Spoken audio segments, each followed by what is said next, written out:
She walked in wearing a hoodie. 3 minutes later, they humiliated her in front of everyone. What the staff didn't know? That nobody was Jasmine Crockett, one of the most powerful civil rights attorneys in the country. The entire restaurant was about to become the stage for a lesson they'd never forget. Stay with us. This is a story worth every second of your time. Though this story is fictional, it stands as a tribute to the powerful ideals Jasmine Crockett represents: courage, quiet resistance, and unwavering respect for all.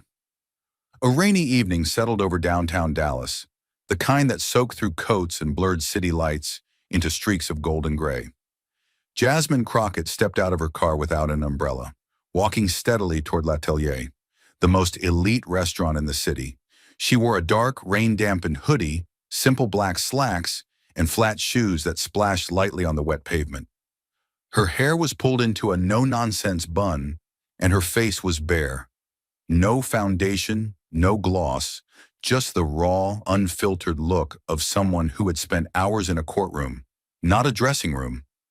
The door hadn't even closed behind her when a pair of sharp eyes locked on her from across the room. Linda, the senior server, already deciding she didn't belong. Linda didn't hesitate. The moment her eyes landed on Jasmine, her entire posture shifted, chin tilted slightly, arms folding just tight enough to signal control. She didn't see a high-profile attorney or a woman who had just spent 10 hours defending someone's life in court. What she saw was a soaked hoodie, scuffed shoes, and a face that didn't match the curated aesthetic of L'Atelier. Her gaze swept over Jasmine like a barcode scanner, and what it read was, not wealthy enough, not white enough, not right enough. She stepped forward with mechanical confidence, sliding herself in front of the hostess like a gatekeeper reclaiming her post. The smile on her face was artificial, more performance than politeness. "I'm sorry, ma'am," she said crisply, "but unfortunately, we're fully booked for the evening." Jasmine looked past her, calmly, noting the empty tables that dotted the candlelit floor, some already reset, others clearly untouched. "That's strange," she said, voice even. "I see several tables open." Linda didn't even turn to look. "Those are reserved," she snapped, her words too fast, too defensive. "We have large parties arriving any moment now." It was a lie, and not even a good one. Linda's lie hovered in the air, but Jasmine didn't bite. No raised voice, no sarcastic smile, just a calm, steady tone that somehow felt louder than the soft jazz trickling through the restaurant. "I'm not here to make trouble," she said. "I'm not asking for special treatment. I'd just like a table. Any table." Her voice didn't tremble, but it carried something heavier than frustration. Exhaustion, the kind only earned after arguing for someone else's freedom in court all day, only to come here and fight for a seat.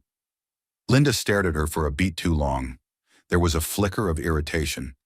Not because she was busy, but because Jasmine wasn't doing what people like Jasmine were supposed to do: back down quietly and leave. She clicked her tongue lightly, glanced over her shoulder at the room, not to check for space, but to perform the illusion of effort. Then nodded, curt and joyless. "Fine," she said, like the word itself cost her. "Follow me." She turned on her heel without another word, walking fast, sharp steps echoing through the marble floor. Jasmine followed in silence. They passed by half-empty booths glowing under golden light, tables set with polished silver and tall wine glasses filled with red, so smooth it looked like velvet.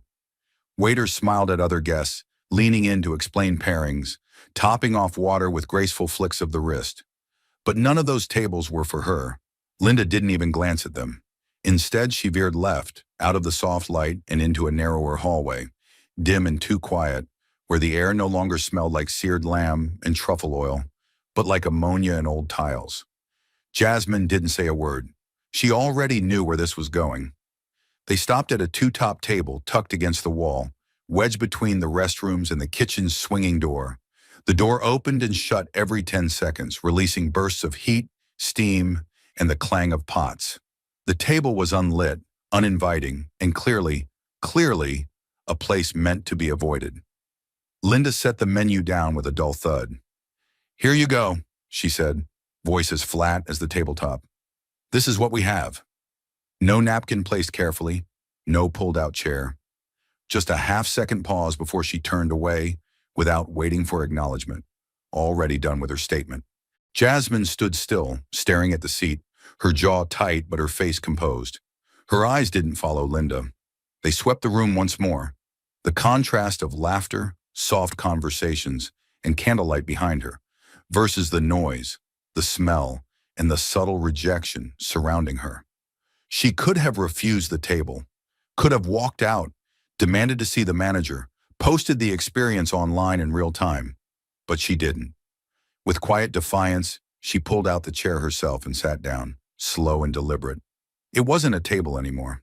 It was a spotlight, and she chose to stay in it. This wasn't clumsiness. It wasn't a simple oversight.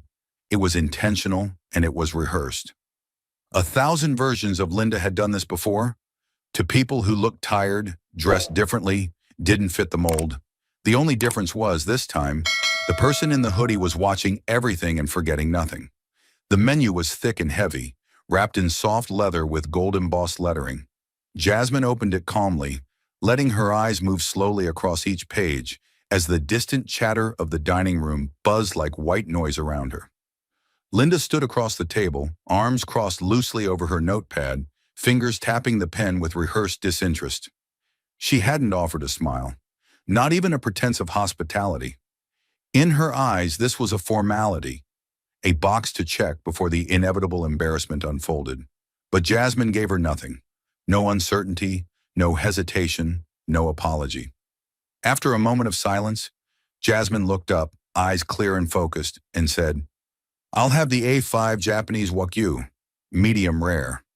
A pause, just long enough for it to settle, and a glass of Chateau Margaux.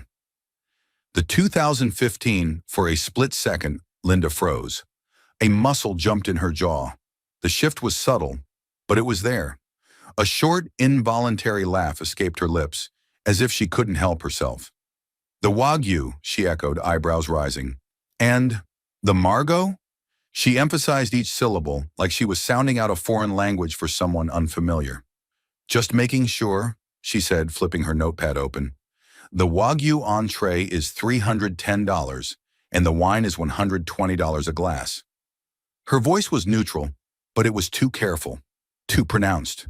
Every word loaded with subtext. "Are you sure you can afford that?" Jasmine didn't blink. "Yes," she said. "That's what I'd like." Her tone wasn't aggressive, but it was unshakable, like a woman who had been challenged before and long ago stopped justifying herself.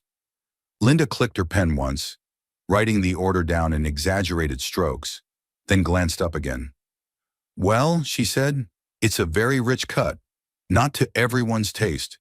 Her smile was dry, not kind, not warm, just tight and polite enough to avoid being quoted. "You might want to consider something lighter. The sea bass, perhaps. Less intense."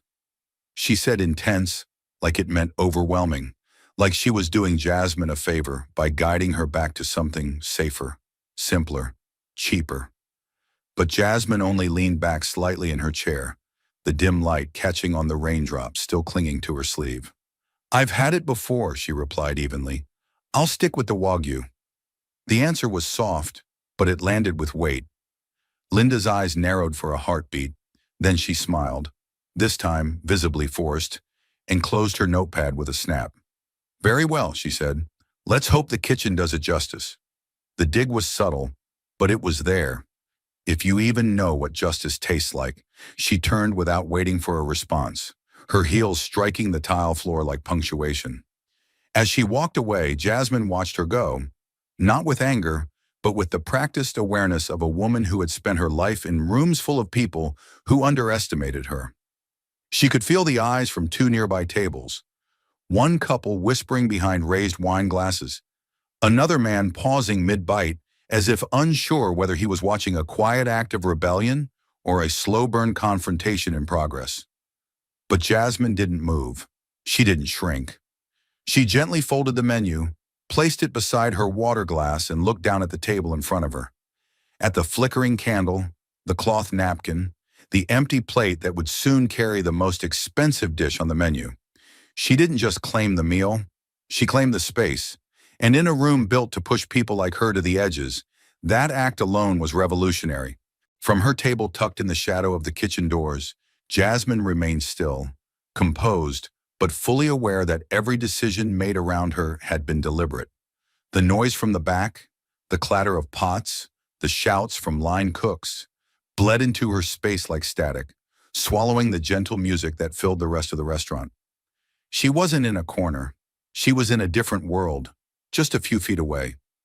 Diners across the room sipped their Bordeaux under golden chandeliers, smiling over caviar and foie gras. But here at this table there were no soft lights, no view, no comfort, just a candle flickering unevenly, casting shadows across a white tablecloth that no one had cared to smooth.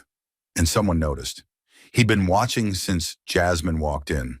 A man in his late 60s, seated near the center of the room, silver hair neatly combed, cufflinks catching the candlelight. He didn't crane his neck or squint. He didn't whisper. He just watched silently, like a veteran recognizing a battle others pretended not to see. He had seen the delay in service, the tone in Linda's voice, the distance between Jasmine's table and every other guest. And something about it hit him the wrong way. Maybe it was the way she didn't flinch. Maybe it was the quiet dignity in how she asked for nothing more than a meal and was still treated like she didn't belong. He stood, not abruptly, not to make a scene, but with measured purpose. The kind of movement that draws attention precisely because it wasn't trying to.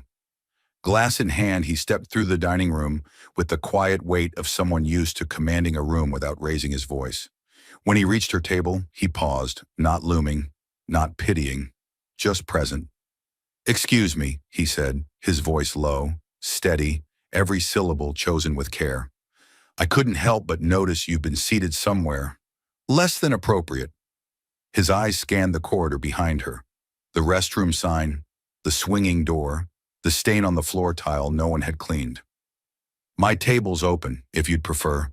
It would be my honor." Jasmine looked up slowly. For a moment she didn't speak. Her face didn't soften or tighten. She simply held his gaze, reading the man, sensing no performance, only principle. The room was quieter now, not silent, but tense. The kind of quiet where everyone pretends not to listen while doing exactly that. Her reply came gently, but without hesitation. "I appreciate that," she said, "more than you know." She glanced around, not at the room, but at the space she had been assigned. Her table, her place, chosen by someone else's judgment. "But I think I'll stay right here." She didn't smile politely. She didn't ask again. She claimed her seat the way someone claims their voice in a courtroom, calmly, firmly, and without permission. The older man held her gaze a moment longer, then gave a short, respectful nod. There was no offense, no pressure, just understanding. "You've got more grace than most of us," he said quietly, almost to himself. Then he turned and walked back to his table, each step deliberate, his back straight, as if he too had made a choice not to stay silent. As he sat down, he looked across the restaurant, not at Jasmine, but at Linda, still hovering near the server station with a frozen expression. His expression had changed now. It wasn't angry. It was disappointed. The kind of disappointment that lingers. And as he raised his glass, he gave a quiet toast in Jasmine's direction. Not for the wine, not for the steak, but for her refusal to be moved. The moment the older gentleman returned to his table, the atmosphere in the restaurant changed. It wasn't loud or obvious. Nobody clapped.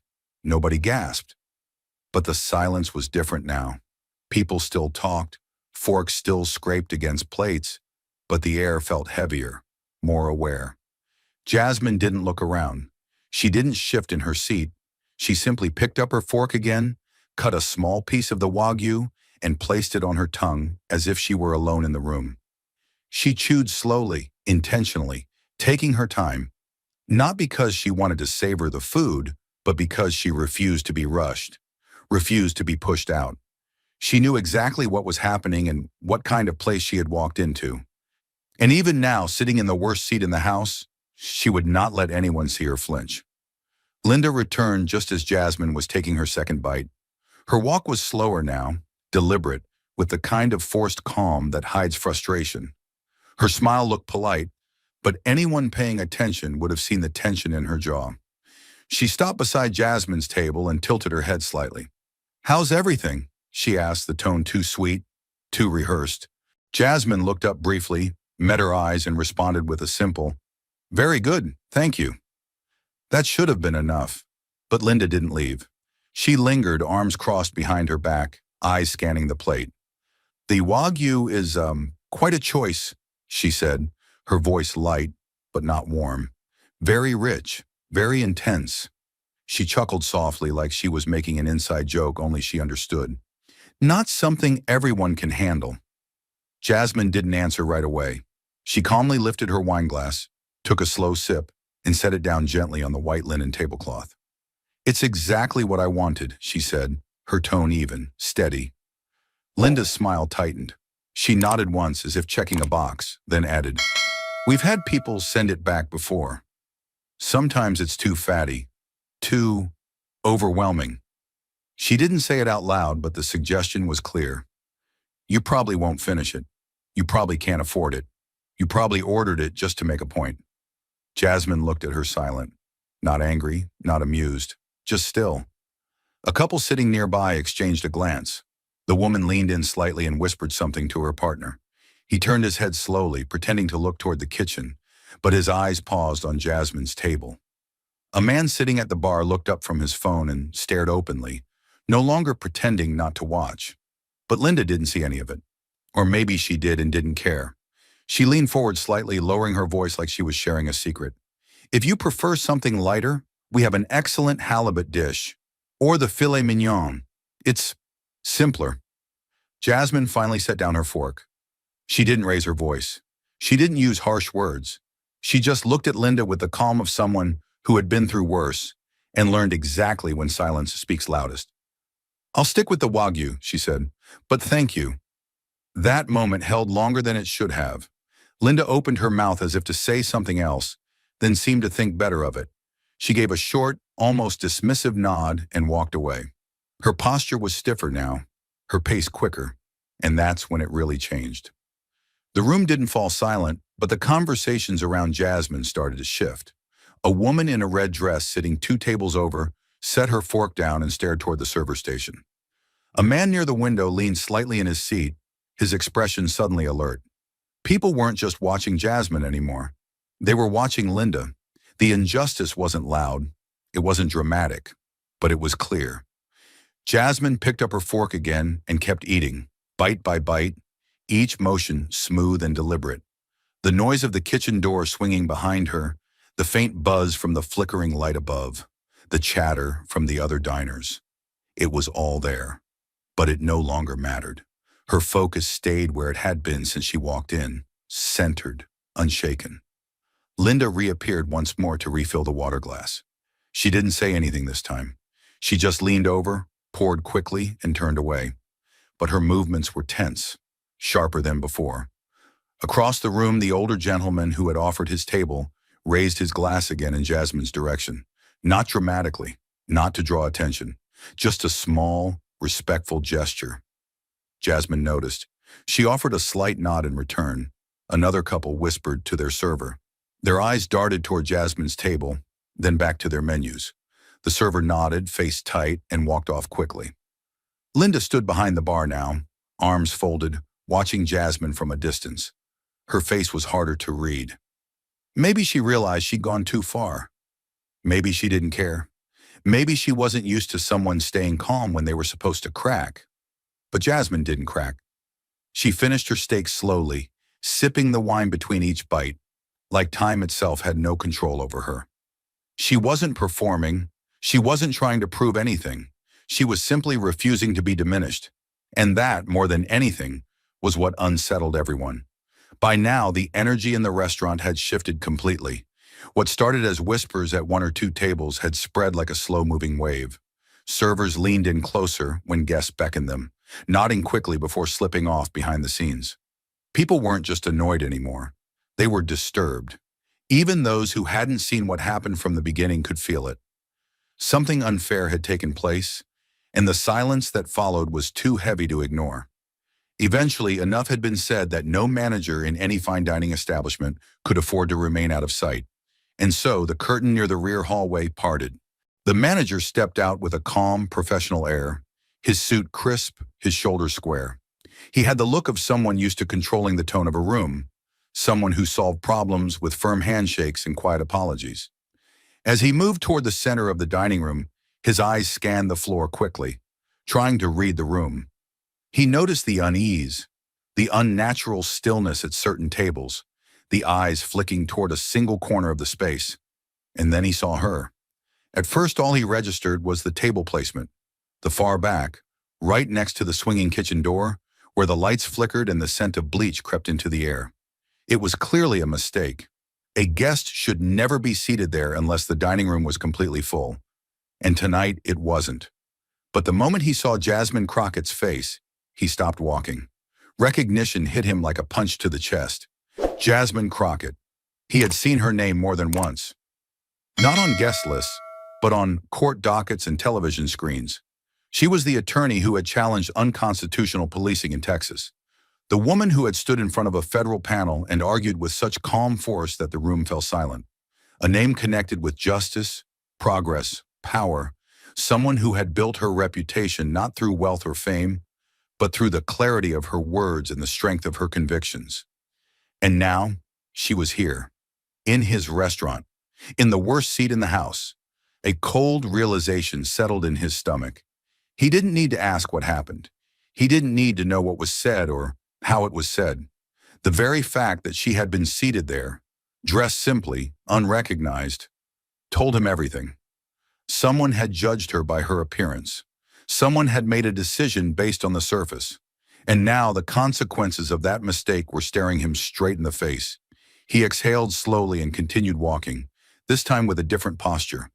No longer confident, but careful, respectful, intentional. The clinking of cutlery slowed as he passed through the center of the dining room. People turned their heads. Some watched him with expectation, others with quiet satisfaction. The room, once indifferent, now felt like it was waiting. When he reached Jasmine's table, he didn't force a smile. He stopped just beside her and spoke in a quiet, clear tone. "Ms. Crockett," he said, "I truly didn't know you were dining with us tonight. I'm very sorry for what's happened." Jasmine looked up. Her expression was unreadable. Calm, composed, but not surprised. She'd seen this pattern before. Silence, dismissal, then sudden recognition. She set her fork down gently and met his gaze. "You shouldn't need to know who I am," she said, voice low but firm. "I shouldn't have to be someone to be treated like someone." And in that moment, the entire restaurant heard her. Not just her words, but the truth in them. The manager's face was still tight with embarrassment, his words carefully measured. He looked like a man trying to reverse damage he hadn't personally caused, but now had no choice but to own. The weight of the room was on him. Not just the eyes of the guests, but the energy, the discomfort, the knowing. He stood next to Jasmine's table, hands clasped in front of him like a man offering peace, respect, and an escape route all at once. "Ms. Crockett," he said, voice low and almost pleading, "please let us move you to a better table, near the front, by the window. We'll reset the space for you immediately. The meal, of course, is on us. We want to make this right."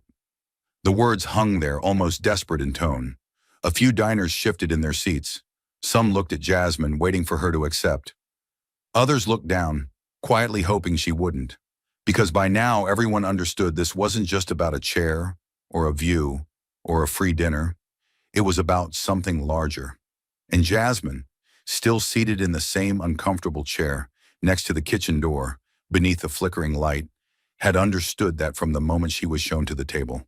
She placed her fork down gently, not with frustration, but with purpose. Then she looked up, not at the restaurant, not at the guests, but directly at the manager, her eyes steady and focused. "Thank you," she said, voice soft but sharp with clarity. "But I'll finish my meal here." The manager blinked, caught off guard. He hadn't expected that. He nodded slowly, but Jasmine wasn't finished. Her voice didn't rise. It didn't need to. It carried. Not because it was loud, but because it was clear, intentional. It had the stillness of a closing argument. "I didn't walk in here asking to be treated special. she said. I didn't announce who I was. I didn't expect fanfare or favors or attention. I came here the same way any person would, hungry, tired, and willing to pay for a quiet meal. Her tone remained even, but the room grew quieter with every word. And what I got, she continued, was judgment. A decision made before I sat down, based on how I looked, based on what someone assumed I couldn't afford, based on who they thought I wasn't. The manager swallowed hard. No reply came. There was nothing to say. Jasmine's words weren't an accusation. They were a simple truth. And that's what made them hit harder than anything loud or angry could. She glanced down briefly at the white tablecloth, the flickering candlelight reflecting off her water glass, then back at him. The way a person is treated when you think they're no one, she said, voice slow and firm, reveals the real character of a place, not the service for the VIPs, not the smiles for the celebrities, but what happens when a customer walks in with nothing but her name and no one knows it.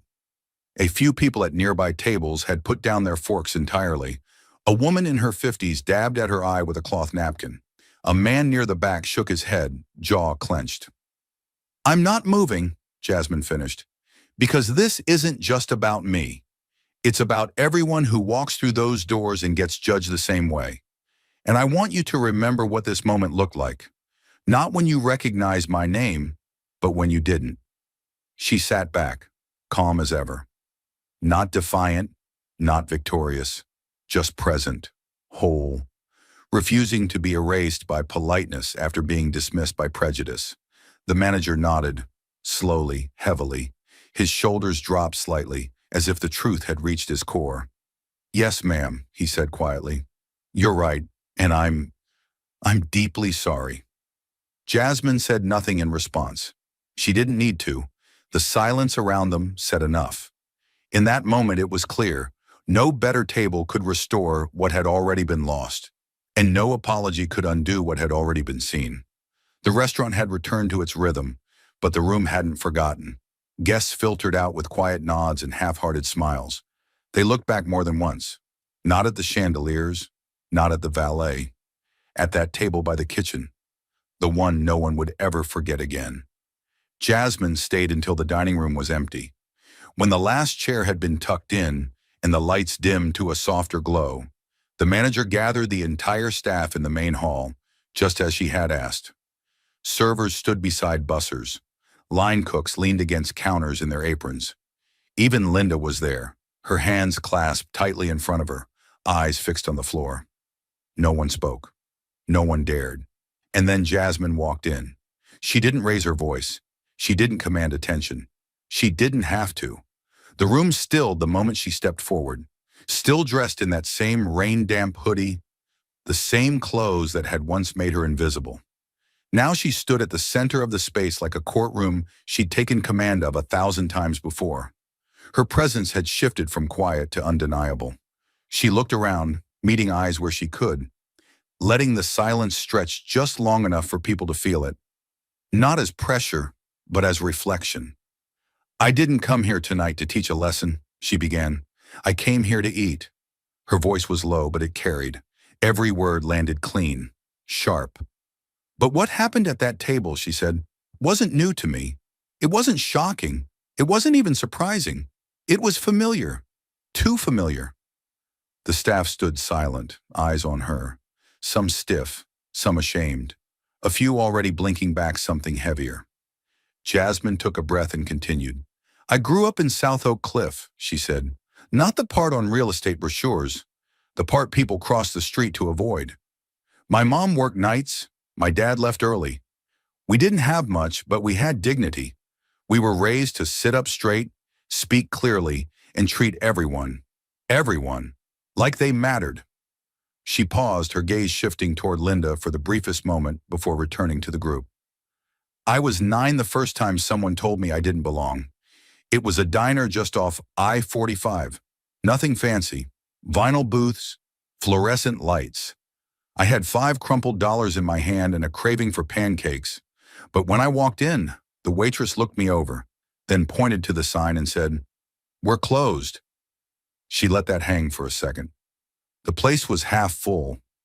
Someone coughed softly at the back. No one moved. I walked outside and sat on the curb, she said. I didn't cry. I just sat there, trying to figure out what I did wrong.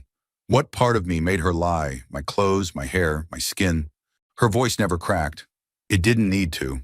The calm made it more devastating.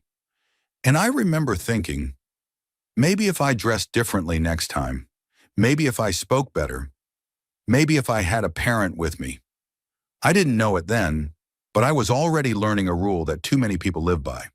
If they don't see your worth, make yourself smaller. Blend in.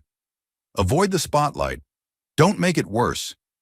She looked at them again, not judging, just letting the weight of her words settle in their chest. But I stopped following that rule a long time ago, she said. I became a lawyer, not to prove anything, but because I needed to make space for people who never got the benefit of the doubt. Jasmine took a slow step forward, her voice now firm, her shoulders squared. What happened tonight wasn't about one bad seat or one server's decision. It was about something deeper, something learned. We judge people in seconds, their clothes, their voice, the way they carry themselves. We decide who matters based on what we expect important people to look like. She stopped, then added, slower now. And too often, when we think someone's a nobody, we treat them like nothing. Linda's breath hitched. She didn't look up. I didn't ask to be moved, Jasmine said, because I didn't want the lesson to be that when someone's important, we fix the problem. I wanted you to see the mistake before the name, before the title, before the apology. There was silence again, thick, dense, like the entire room had stopped breathing. I don't want anyone fired, she said clearly, but I do want something to change. She turned slightly, addressing the manager now. Build a culture here where dignity isn't conditional, where everyone gets the benefit of the doubt, where your staff doesn't have to guess who deserves good service, because everyone deserves it. The manager nodded slowly, chest rising with a breath he hadn't realized he was holding. And if you ever forget why that matters, Jasmine said, her voice softening just slightly, remember the girl sitting on that diner curb with $5 in her hand and no place to go? She stepped back, her posture calm, unshaken, whole. No applause followed, no one dared. What filled the room wasn't performance, it was truth. And that truth would stay long after Jasmine Crockett walked out the door. The room was still. Jasmine's final words had landed like a verdict, and no one dared to speak. The staff stood in tense silence, watching her, not with fear but with respect, maybe even something deeper. Linda, standing off to the side, looked smaller than before. Her arms hung stiff at her sides, her eyes red but dry. She hadn't moved. She hadn't spoken. Her silence wasn't defiant anymore. It was something closer to realization. Jasmine took a step toward her, not to corner her, not to shame her, but to confront the moment with the same unshakable calm she had carried since she walked through the front door. I'm not here to ruin someone's life, Jasmine said, her voice low but strong. That's not what justice looks like. Linda's eyes lifted slowly, almost afraid to meet hers. I'm not asking for you to be fired, Jasmine continued, but I am asking you to face what happened. Linda stood frozen. Her face paled under the weight of what she knew was coming, but Jasmine's tone never shifted into cruelty. It remained steady, like a closing argument with the jury watching. You will write a formal letter of acknowledgement, Jasmine said, not to me, but to this team, to your co-workers, the people who watched this unfold and stayed silent, maybe because they didn't know what else to do. You will own what happened. You will name it. No excuses. No soft language. The staff shifted slightly. Some nodded. One of the younger servers swallowed hard, suddenly breathing easier. And more than that, Jasmine said, you will complete a full program in inclusive hospitality, not a slideshow, not a 2-hour workshop, a real course, one that forces you to look inward, that teaches you why this matters when no one's watching, when the guest doesn't have a title, when they don't fight back. Linda blinked as if the words were cutting through something she had never allowed herself to feel. Yes, she whispered. I will. Jasmine stepped back slightly, turning now to face the entire team. Her gaze swept across them, Kitchen staff, hostesses, servers, people who had watched everything from the sidelines and now stood in quiet reflection. "You are the face of this place," she said. "Before the food, before the wine.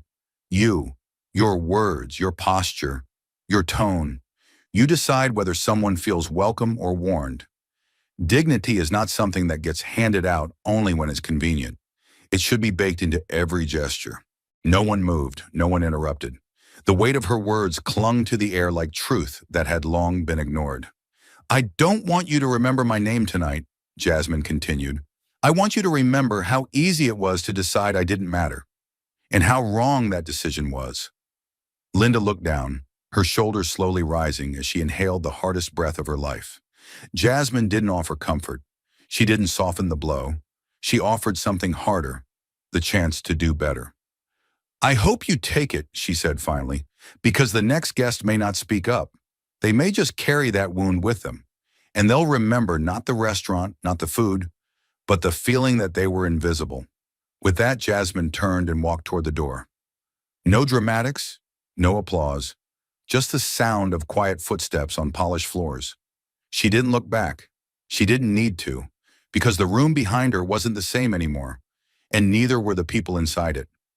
Outside the restaurant, the night was calm.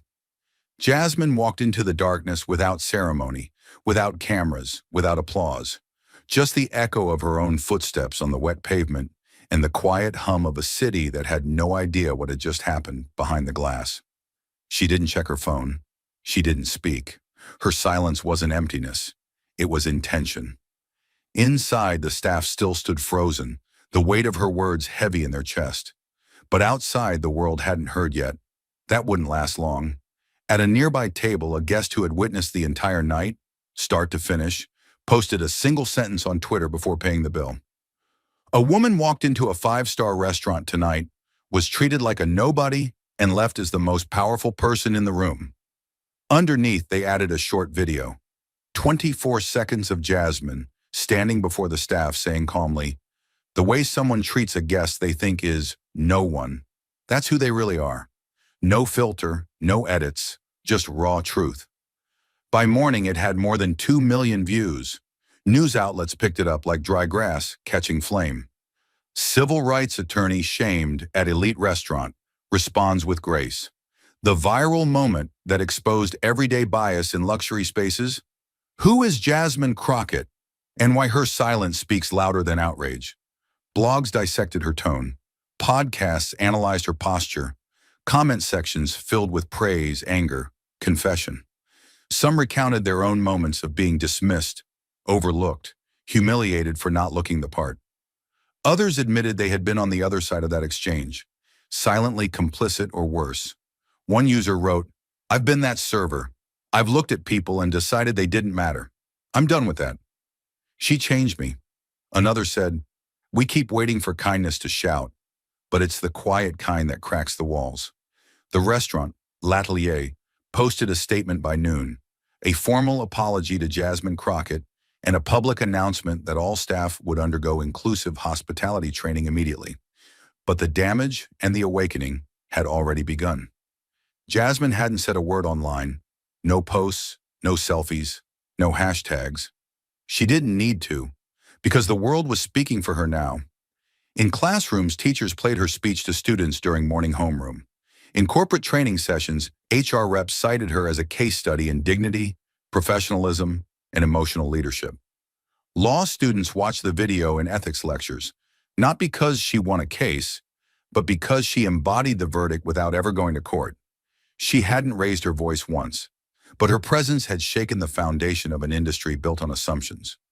What hit people the hardest wasn't just the injustice. It was how familiar it was, how quietly it had happened, how often it goes unnoticed unless someone refuses to leave the table they've been pushed to. She had done nothing theatrical. She didn't yell. She didn't storm out. She didn't throw her title around or demand punishment. She just stayed seated. And that act of refusing to move when made to feel small was what lit the fire. Late-night hosts mentioned her in monologues. Celebrities quoted her words in stories. A major airline even reached out privately to ask if she would consult on customer experience policy. But Jasmine didn't answer right away. She wasn't in a rush to monetize what had happened. She wasn't interested in being a symbol. She was interested in impact. Meanwhile, at L'Atelier, things had changed. Guests of all backgrounds began showing up, more diverse than ever before, not to shame the restaurant, but to see if it truly had changed. And in a quiet moment one evening, Linda stood at that same table near the kitchen, now reset and polished like every other in the room, and greeted a guest with a genuine smile, not one rehearsed. The guest wore a hoodie, their shoes were worn, and Linda didn't flinch. Because some lessons aren't learned by punishment, they're learned by being allowed to face what you almost ruined and fix it. And so the story of one night in Dallas, one woman, one meal, one moment, rippled far beyond the walls of a luxury restaurant. It became more than viral content. It became a mirror, a reminder that the smallest actions, how you seat someone, how you speak to them, how you look at them when you think no one is watching, are everything. And that one quiet woman, who didn't walk in looking like power, had walked out having redefined it forever. After Jasmine walked out of the restaurant and the last staff member slowly filed out of the main floor, the air in the building remained thick, not with sound, but with the residue of truth. No one said much. A few exchanged glances. A few looked down. The room had been emptied, but something had been left behind.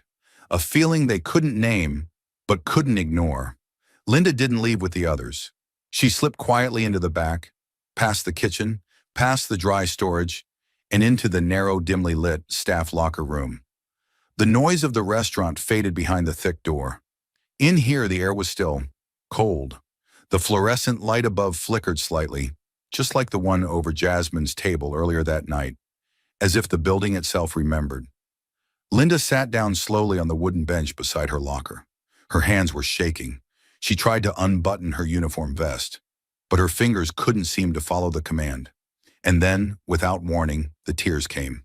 Not loud, not dramatic, just a steady, quiet stream. The kind you don't fight, because you know you've been holding them back for far too long. Her shoulders curled inward, as if trying to protect something fragile inside her that had been cracked wide open. She didn't sob. She didn't scream. She just broke, alone, until she wasn't. From the far end of the locker room, a soft voice spoke. "Hey," it said, careful, gentle. "Can I sit?" It was Mara, one of the younger servers. Early 20s, new to the team. Kind, observant. The one who always offered to cover doubles, who remembered regulars' favorite drinks even when they didn't. Linda nodded without lifting her head. Mara sat down beside her without another word. The silence stretched for a long minute, just the sound of breathing, shallow and uneven. Then Linda spoke. "I used to work in a bar," she said, voice hoarse and quiet. 5 nights a week, dive place, neon lights, sticky floors, not classy, but it paid rent. Mara didn't interrupt. "There was this one guy," Linda continued, "came in wearing a Rolex and a suit that probably cost more than my car. He snapped his fingers to get my attention. Called me sweetheart.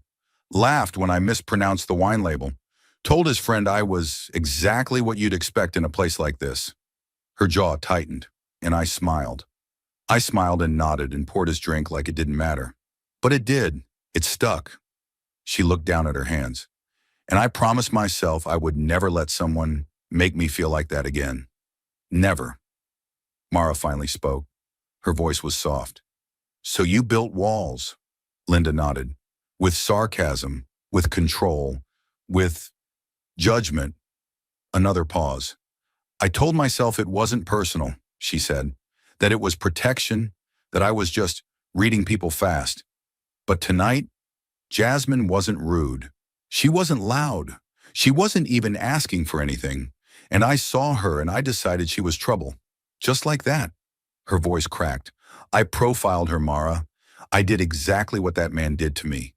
I looked at her clothes and thought, she doesn't belong. Not because of anything she said, but because of what I assumed." She wiped her face quickly, ashamed of the tears but unable to stop them. "And when she spoke to me, I heard my own words come back at me, but smarter. calmer, stronger. And I realized something I never thought I'd have to say out loud. Mara leaned in, waiting. I've become the kind of person I used to hate. The sentence hit like a confession dragged out from the deepest part of her. The part she'd buried under layers of experience, frustration, pride, and fear. She had spent years perfecting a version of herself that couldn't be looked down on, and in doing so, had started looking down on others before they had the chance to do it first. I thought being sharp would protect me, Linda whispered, but it made me sharp to other people. I made someone feel small tonight, and I did it on autopilot. Mara placed a hand gently on her shoulder, not to comfort, just to be there. That's not who you are forever, Mara said. Linda shook her head. No, but it's who I was tonight, and I'll carry that. She stared ahead at the blank wall, blinking. But I'm not going to run from it. Jasmine didn't humiliate me. She didn't yell. She didn't even name me in that speech. She gave me a mirror, and now I have to look in it. The locker room remained silent after that, but it wasn't empty. There was something in Linda now. Not relief, not clarity, but responsibility. For the first time in a long time, she wasn't building walls. She was lowering them, slowly, carefully, brick by brick. And in the quiet that followed, she didn't feel like a villain. She felt like a human being finally waking up. And that more than anything was the beginning. A month passed. The world moved on, but not quite the same. Inside L'Atelier, something subtle but unmistakable had shifted. It wasn't in the decor, which still gleamed with polished wood and low amber light. It wasn't in the food, which still arrived on plates like artwork. The change was in the air, in the way voices lowered not out of superiority but to make room for others, in how staff now looked at guests, not to size them up but to truly see them. And then, on a quiet Wednesday evening, just as the early dinner crowd was beginning to trickle in, the door opened.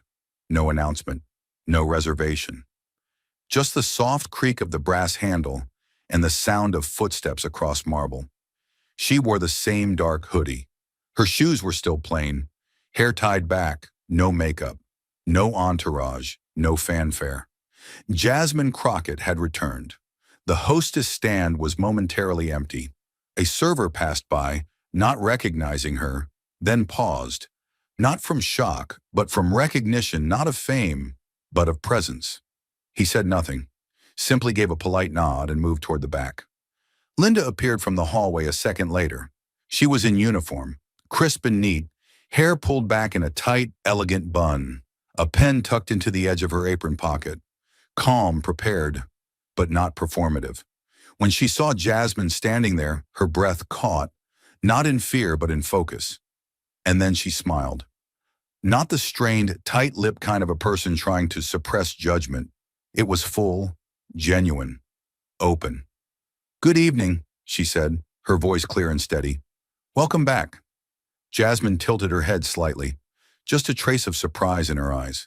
She didn't reply at first, watching carefully, like someone waiting to see which version of a person they're speaking to. Linda held her gaze, steady, unblinking, but warm. "We've got a table open by the window," she continued. "Beautiful view at this hour. And the kitchen just rolled out a new entree. Mandarin glazed roast chicken with citrus confit and charred herbs. It's bright, bold, worth the risk." For a moment, the entire restaurant felt like it had gone still again, just like it had that night. But this stillness wasn't tense. It was waiting. Jasmine looked her in the eye, long enough to remember the person who once met her with a stare full of suspicion. And then slowly she smiled. Just a little. "I see you've changed the lighting in here," she said softly. Linda let out a breath she hadn't realized she'd been holding. "We've changed a few things," Jasmine nodded. "And yourself?" Linda straightened her posture, but her tone didn't rise. "Working on it every day." That earned her a raised brow, amused but respectful. Jasmine stepped forward. "I'll take that table by the window." "Of course," Linda replied. "And something tells me you'll want the Mandarin chicken." Jasmine chuckled. "You read people a little differently these days." I tried to. Linda gestured gently, leading her toward the front of the restaurant, not the back. This time, Jasmine walked past full tables and curious glances, but none of it felt hostile. Just curious, maybe even admiring. No one reached for phones. No whispers buzzed. There was only the hum of humanity learning from its own missteps. And as Jasmine sat, placing her napkin across her lap with quiet precision, a voice rose gently from the far side of the room. It was the older gentleman, the same one who had offered his table weeks earlier. He was seated in the same place, alone this time, wine glass in hand. He raised it slowly toward Jasmine, his eyes kind but firm. "Ms. Crockett," he said, loud enough for only a few nearby tables to hear. "Thank you." She turned her head slightly. "For what?" she asked, her voice soft. He smiled, lifting the glass higher. "For teaching this place something money can't buy." The words landed like a final line in a courtroom, a truth that could never be disputed. "Kindness," he added, "and what it really looks like." Jasmine gave him a nod. Not grand, not theatrical. Just a quiet acknowledgement between two people who had seen the best and worst in others. Linda returned moments later with a watercraft and 2 menus, but she didn't rush. She placed the glass gently. She unfolded the napkin beside the plate with a quiet touch. Jasmine watched her, but said nothing. When Linda looked up, she met Jasmine's eyes and smiled again. No longer seeking forgiveness, just showing up differently. "This one's on me," she said quietly. Jasmine shook her head. "No, that's not why I came back." Linda blinked, caught. "I came back," Jasmine continued, "to see if this place could live up to the moment it was given." "And?" Linda asked, voice barely above a whisper. "You just did." No applause followed, no cameras flashed. But for the second time in a single dining room, something had changed. Not in volume, not in cost, but in value. This time, Jasmine didn't need to stay long. She had already been served. As Jasmine rose from her seat and made her way back out through the restaurant's front doors, the night greeted her with the same stillness as the one a month before. But everything else had changed. Inside, the lights still glowed warm. Glasses clinked, plates were cleared. But more importantly, people were listening now. Not just hearing, but seeing. Because this time, they knew what they were witnessing. Not a dramatic victory, not a viral moment, but a choice. And that choice, one woman's refusal to let bitterness shape her response to injustice, became something no luxury, no status, no polished service could ever match. This was never just a story about a restaurant. This was about a system, built on assumptions, the kind of assumptions that sneak in through polished smiles and curated spaces, that hide behind phrases like standards or professionalism, but what they really mean is who looks like they belong and who doesn't. Jasmine never asked for special treatment. She didn't raise her voice or demand recognition. She simply walked in with a hunger for peace and was met with judgment dressed in silk. And what happened next was not the fight we expect. It was something rarer. It was grace without surrender, truth without rage. She sat in the seat they tried to shame her into, and she stayed. That decision, to remain seated in a space that tried to make her feel small, became the moment the room was forced to look at itself. The injustice she faced was quiet. No slurs, no screams. Just a tone, a glance, a table by the restroom. But that's what made it more dangerous, because it happens every day. To people without names that make headlines. To those who carry themselves with dignity, but not enough polish to pass the invisible test. The test of being worth serving.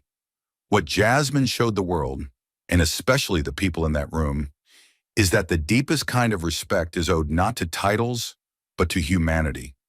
The way we treat someone when we think they have nothing to offer us reveals everything about who we are. We live in a world that rewards performance. We're taught to judge quickly: clothes, posture, presence. We scan people like price tags, and too often we confuse kindness with weakness. Or worse, we save it for those we think can return it. But that's not kindness. That's calculation. True compassion, The kind that changes people, asks for something more. The willingness to show respect before it's earned. To lead with empathy, even when the room doesn't demand it. Jasmine didn't just ask for that standard. She embodied it. And in doing so, she exposed what so many places are afraid to admit. That some of the most prestigious spaces in our world are still built on quiet exclusion. The waitress who mistreated her wasn't evil. She was conditioned. Conditioned to see wealth as virtue. Conditioned to see unpolished as undeserving. Conditioned to associate respect with reward, not with right. But Jasmine's greatest power wasn't in calling that out with fire. It was in holding up a mirror, standing calmly and asking, "Is this who you want to be?" And the most beautiful part? They listened, because that's the real impact of courage. Not when it demands applause, but when it leaves people so still they have no choice but to hear the truth echoing in their own silence. That night became more than a memory. It became a lesson, a test passed down to anyone who works a front desk, takes an order, offers a seat, or answers a phone. It became a quiet voice whispering in the back of someone's mind the next time a guest walks in, looking tired or out of place, or not our usual clientele. And that voice will ask, will you serve them with dignity, or will you assume they haven't earned it yet? Jasmine's return 1 month later wasn't a victory lap. It was a checkpoint, a moment to see if the story had left the screen and made its way into the soil. And it had. Because the woman who once met her with narrowed eyes and veiled contempt greeted her with warmth. Not performative polish, real warmth. Not because Jasmine was now famous, but because Linda had finally understood the damage of assumption. She hadn't just apologized. She had transformed. And that is something money cannot buy. It's something only truth can plant. This is the message that lingers long after the story ends. Dignity cannot be requested. It must be offered. Upfront, no conditions, no reservations. Service is not just about plates and silverware. It's about posture, intention, and the unspoken message behind every smile or side eye. A job in hospitality, or any public-facing work, is a sacred position because it grants us the power to shape how someone sees themselves in a moment where they are vulnerable. And that power must be handled with care. Whether you're working the counter, running a boardroom, managing a call center, or teaching a classroom, you have that power to lift, to see, or to shrink and dismiss. So the next time someone walks through your door looking like they don't belong, ask yourself, what if they're the one who's about to change everything? Because sometimes the most powerful person in the room isn't the one who looks the part. It's the one who walks in with nothing, but leaves you with something you'll never forget. And that is the kind of kindness that doesn't just soften a room. It rebuilds it, brick by brick, person by person, table by table.